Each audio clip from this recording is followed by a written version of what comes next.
Trees and Turtles, my name's Imogen. In today's video I'm talking about how to trust your gut feeling. I've talked a lot on here about trusting your gut feeling when making decisions and how important it is to learn how to do that, but I've never actually taught you how to start trusting your gut. So that all changes today. I'm here to teach you about how to trust your gut. If you're not already subscribed, make sure to do that, give this video a thumbs up, comment your thoughts below, follow my Instagram in the, it's linked, and let's get into the video. So, number one, learn how to listen to your body, okay? It's called a gut feeling for a reason, and that's because your physical reaction to situations can tell you a lot about the situations themselves. So pay attention when you're in a situation to sensations in your body. So do you feel a sinking feeling in your stomach? Are your hands sweaty? Are you shivering? Do your legs feel weak? Is your heartbeat faster than normal? All of these physical signs can tell you a lot about a situation if you pay attention to them. And equally, positive physical signs as well. You could feel like warm, you could feel a sense of excitement, okay? So take a moment to observe how situations feel to you physically, not just mentally, okay? Because your physical reaction to a situation can tell you a lot more about a situation in more depth than you might learn from thinking logically about it. Like, you might think logically about a situation and it's fine, but how do you feel? Like, how do you physically feel? Learn to listen to your body. Okay, number two, irrational decisions may sometimes be completely rational. Hear me out, okay? We often dismiss our feelings, like physical feelings and emotional, if they don't line up with our logical appraisal of situations. And this has often landed me in some upsetting and dangerous situations. Sometimes, even if you've made a logical decision, something in your mind will be ringing alarm bells and telling you this doesn't feel right, okay? So don't dismiss those feelings. I know it's really tempting to be like, no, we made a logical decision. I'm gonna ignore this bad feeling I have about the situation because I made a logical decision, but no. Seriously, your physical and mental feeling about something, your gut feeling, can be part of making and should be part of making a logical decision, okay? It's okay to listen to that signal, even if it seems illogical or irrational. It's there for a reason, okay? It is there for a reason. So even if you're making an illogical decision and you're like, I have a bad feeling about this, I don't like the situation, something's telling me it's wrong, I'm going to leave, even if your brain says that's not logical, you're learning to listen to your gut feeling, okay? And you should give it credence. All right, number three, I don't want to is a valid reason. Seriously, if you're working on something that just doesn't feel right and it feels like your whole body and mind are resisting it, maybe question whether this is really the right thing for you, okay? It's okay not to do something if you don't want to do it.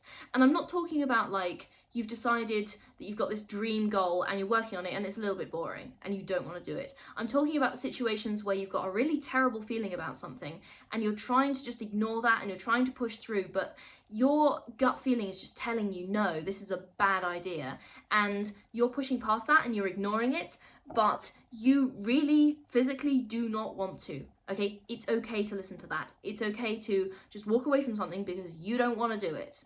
That's okay. If you need someone to give you permission, I'm giving you permission. If you don't want to do something, you don't have to.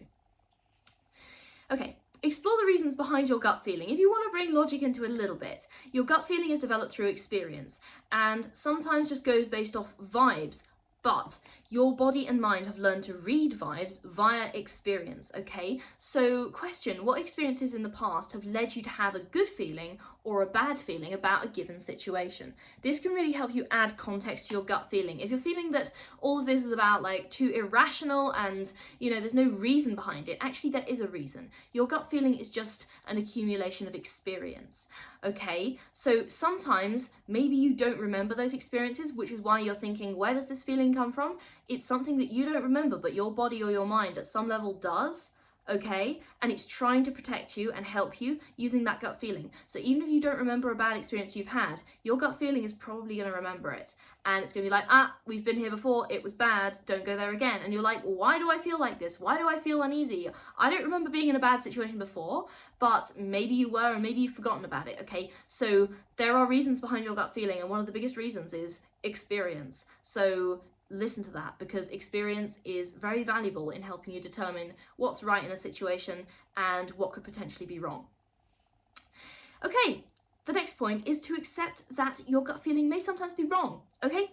We make decisions using logic for a good reason, and any system of decision making has its flaws. But we don't dismiss logic when we use it to make a decision and it turns out to be a mistake, okay? You can do everything right and you can do everything logically and it can still be the wrong decision, okay? Maybe you didn't have enough information at the time, okay? But you shouldn't dismiss your gut feeling if it occasionally gets something wrong, because every system of decision making does, okay? Give it the same grace that you extend to your logical decision making, because often it will get a lot of things right.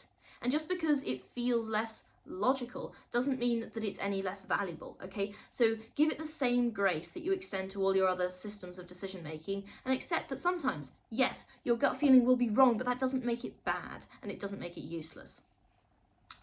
Okay, and my final point, this is really important, is to trust it to tell you positive things as well as negative ones. I know when people talk about like listening to a gut feeling, it's often negative. It's like, oh, I've got to get out of here, or oh, I don't have a good feeling about this, or my gut's telling me not to do this. Okay, when we talk about trusting your gut, it usually means something negative. But your gut feeling can send positive signals as well. If you have a really good feeling about something, don't dismiss that. Seriously, don't dismiss that, okay? Even if other people aren't necessarily on board. I've made decisions in the past which other people thought were absolutely crazy, and then 6 months down the line, it's all worked out, and those same people have come back to me saying, look, you were right, okay? It worked out, well done, I'm proud of you, okay? And if I hadn't listened to that positive gut feeling, which was telling me, this is good, you can do it, this is a good opportunity, okay, then I wouldn't have got to that stage. So, trust your positive feelings about a situation as well. Your gut feeling is not necessarily negative, it's not necessarily positive, it can be both, and you should listen to both. Alright, so that's how to trust your gut feeling. If you're not already subscribed, make sure to do that, give this video a thumbs up, follow me on Instagram, and I will see you in the next video. Okay guys, bye!